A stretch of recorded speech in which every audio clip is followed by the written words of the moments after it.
என்ன பை இது? வாடா வேலையை பார்த்து போடா.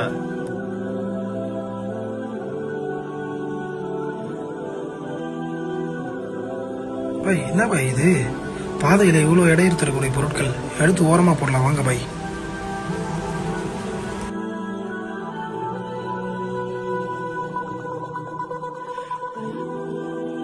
அதை ஏன் பை எடுத்து ஓரமா போட்டீங்க?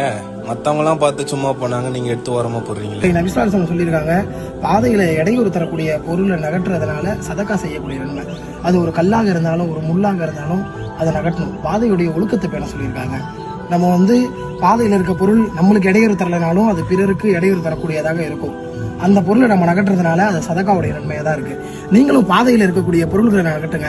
பாதைகளுக்கு எந்த ஒரு துன்பமும் ஏற்படாதவாறு செல்லுங்க. பாதையுடைய ஒழுக்கத்தை பேணிக்கோங்க. இதனால சதக்கா செய்யக்கூடிய நன்மையை அடைஞ்சு கொள்வீங்க. இதை பத்தி நிறைய விஷயங்களை, நன்மையான விஷயங்களை தெரிந்து